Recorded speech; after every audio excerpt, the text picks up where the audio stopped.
Hello, everyone. We're back.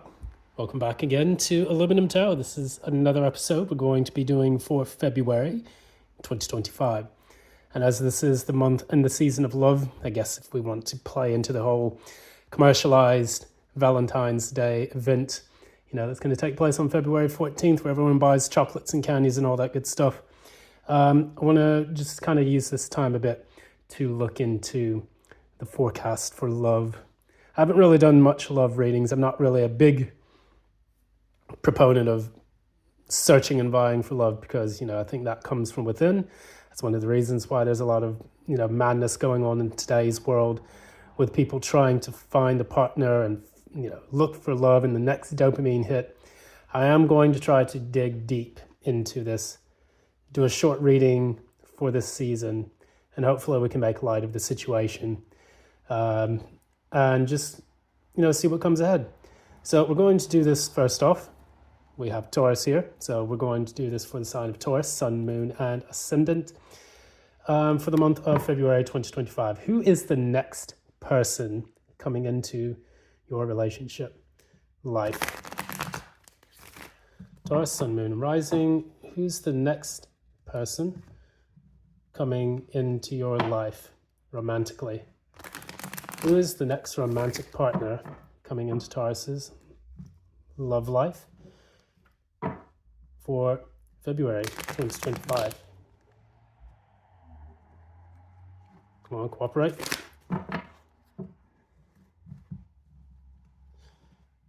Do one more shuffle. Two more.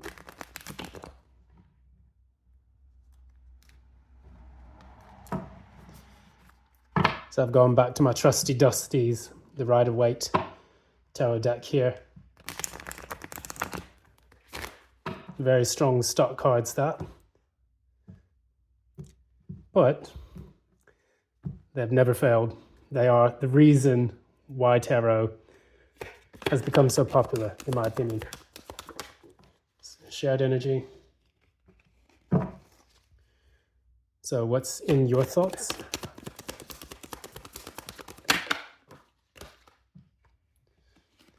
So the person's thoughts, next person to come into Taurus's life. What's in your feelings?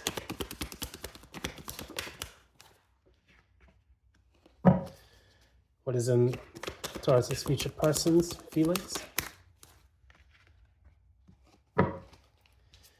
What is in Taurus's outward actions? What is Taurus doing outwardly?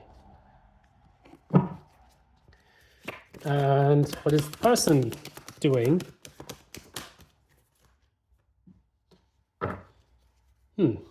Clarify that.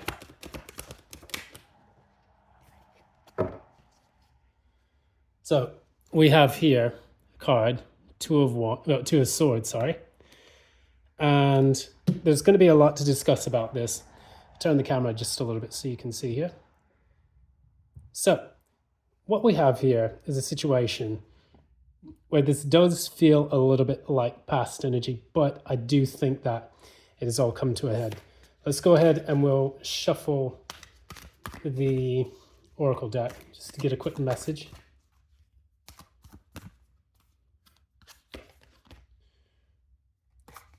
Look at that.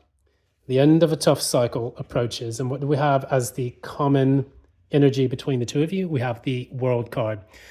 So what's happening here in Taurus's love life is the end of a tough cycle dealing with romance and love-based relationships.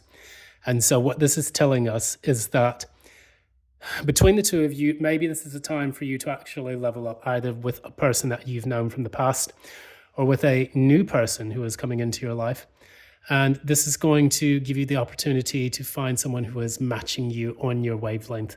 Because what we know here, there is a little bit of nudies in here, but we have with the World card, we have a woman who is naked, who is indicating vulnerability and trueness to oneself, celebrating a comeuppance, which means that they have passed through a difficult cycle. They are moving into a new cycle that's going to allow them to become on a new frequency, a new wavelength. It's kind of like what Rich Slop talks about when they change frequencies in order to get to, a better frequency or a higher frequency. And so what we see here is that this is the mutually shared energy between the two of you, indicating that this is going to be a relationship that is going to help you to level up. Now we can see the challenge in this relationship. What is the obstacle?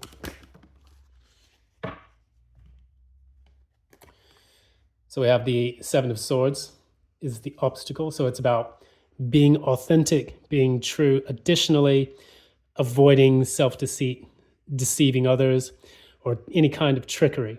So this may be a relationship where if it happened in the past, there was someone who had deceived you and that, did not act in the highest manner or scrupulous manner, and they're coming back around to close the cycle. That's what that indicates here. If this is a new person, then this could indicate that you are dealing with someone with earth and air in their charts. Maybe both of you have got earth and air in your charts. So this is Gemini, Libra, Aquarius, Taurus, Virgo, Capricorn. And so, well, actually, no, the world is Capricorn, just Capricorn. However, what we do see here is we see the 4 fixed signs. We have Virgo, well, no, not Virgo. We have Scorpio, Leo, Taurus, and we have, what's the other one? Yeah, Taurus, Leo, Scorpio, and why am I drawing a blank right here? Okay, yeah, it's going to come back to me. Taurus, Leo, Scorpio, and Aquarius. Yeah, there we go. I had a bit of a brain fart. Just had dinner, and I'm going to go ahead and get back into this reading. So what we have here, we have, firstly, we talk a little bit about how you're thinking about the relationship. We have the Tower reversed. What you want to do in this relationship is avoid all disasters. Maybe you're going through a particular reconstruction within your own mind about what matters to you in a relationship. And it tells us a little bit about maybe in the past you've dealt with a big kind of upsetting situation and you're really looking at this person saying, please don't let this happen again. And I see that this is being reflected a little bit in the energies of the person that you're dealing with, because they think that they want to kind of keep their guard up in order to protect themselves from any kind of future heartbreak or perceived heartbreak that could take place between the two of you. And so this is a relationship where both people are on their defenses. And however, in your feelings, however, it's almost like you could either be feeling defeated in love and relationships, because we do have here the 5 of Swords for your emotional state. You feel that love is kind of like a battlefield and that you've constantly been fighting with people in the past who have done everything and anything in their power to destroy the relationship or to control the narrative within it, the frame, as I would call it in some places. But that is one of the things that you kind of want to avoid.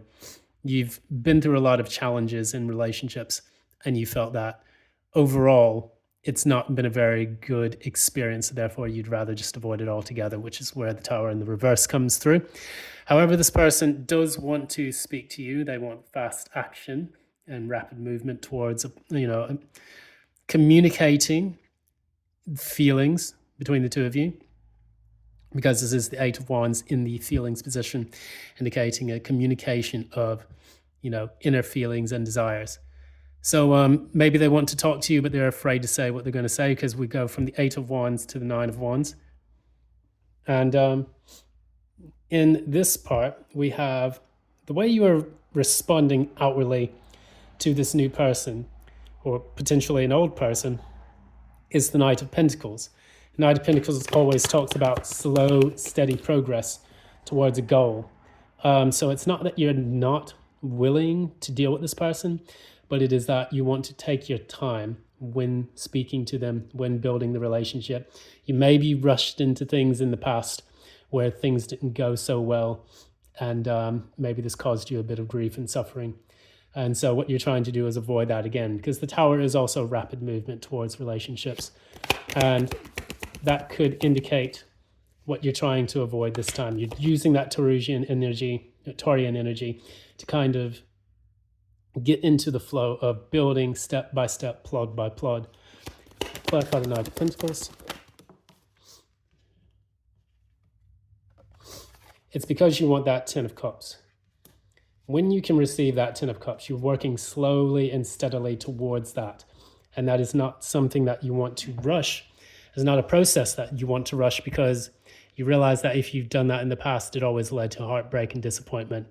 It led you getting into relationships with narcissistic people because you didn't vet them properly. It led you getting into situations where it was a disaster because perhaps you ended up with people who are not best suited for you. And now you're trying to properly vet them to make sure that this is the right choice. So with the Ace of Wands in the reverse, with the Two of Wands here, the person that you'll end up, encountering in the month of February for Valentine's Day season, roughly, they have the Ace of Wands in the reverse, and they have the Two of Wands. So it's kind of like they're almost on the defense too. They don't want to light that fire until they're ready to do it. They're not quite ready to grasp the opportunity, and they're planning and making sure. So this is a kind of person who is reflecting back to you the energies that you may have when it comes to love and dating. And it's possible that because of this, you are meeting someone who is on your frequency, but I do see this person willing to communicate those emotions a bit more swiftly than you, but you are willing to actually put in the work a bit more than they are. They seem to be a bit more cerebral person in all of this. They have all wands. So you may be dealing with a fire sign, Aries, Leo, Sagittarius, who's coming into your life and who is caught in between going full throttle and basically dialing back, making sure they don't cock anything up on their end when it comes to building a relationship or jumping into something. And it's quite possible too that if you are dealing with a fire or a more impulsive type person, they may have jumped into situations before in the past too, and that caused some issues. And what I see in here, we do have, when it comes to the energies here, we have Aries, Leo, Sagittarius. We have Aries here. We have Capricorn, which is the world. And that is pretty much it as far as major arcana go. I'm going to go ahead and pull a message here from my Turin deck. And if anyone has ever been to Italy, you'll know that Turin is a very beautiful city. Not many people are very aware of it unless you have seen a Juventus match. But I'm going to pull the Three of Swords here. Three of Spades. I translate this as the Three of Swords. And what this talks about, and what I see from this card here, this is a person who is a very wise, learned person. And what they're doing, they are understanding that in the past heartbreaks that they have experienced, this being the Three of Swords, Three of Spades, it tells us a little bit about the expansion of different thoughts and actions that take place. Number 3 being that of expansion linked to Jupiter. And following the Two of Swords, which is an impasse or an indecision, you have the Three of Swords, which comes from the heartbreak, where another thought enters into the action, usually one that is about betrayal or hurt from the past. And I almost get like this person is taking record and taking note of what has happened in the past, and doing so with the sanctuary in the back, this lovely cathedral or basilica. Well, it's not quite a basilica, but I have visited this in Turin before. It was a very beautiful church or kind of edifice that was placed in the town, in the city. And I get that there is a need to go back into the past and look at the records to understand where you're going to go forward with this love relationship that stands before you. Now, is this going to be a successful relationship? Upright yes, reverse no. You got the Chariot. Move forward. This could be something special. Allow your fears and insecurities to wither away just a bit. Let down your defenses, let down your guard. So that way you can actually make something special happen between yourself and this new person. I'm going to leave it there and keep it simple for this time. Thank you so much for joining. This has been Aluminum Tarot. If you like what you see here, please be sure to give a like, share, subscribe, ding that notification bell so that you don't miss any updates from future postings. Apologies for the brain fart earlier. I had a really good meal and now it's going through my system and I'm just kind of like, meh. As the Americans would say, you get the itis. But yeah, I'm going to leave it there. Also, I don't know. Do I want to keep doing readings for people? I don't know. I think I just kind of like the idea of doing YouTube. Yeah, if you like what you see here, just support the channel. We'll keep it from there. Once again, I hope you have a lovely February season. It's the shortest month of the year, but hopefully one full of love and light for you. And I'm going to wish you well. Until next time, take care. Bye now.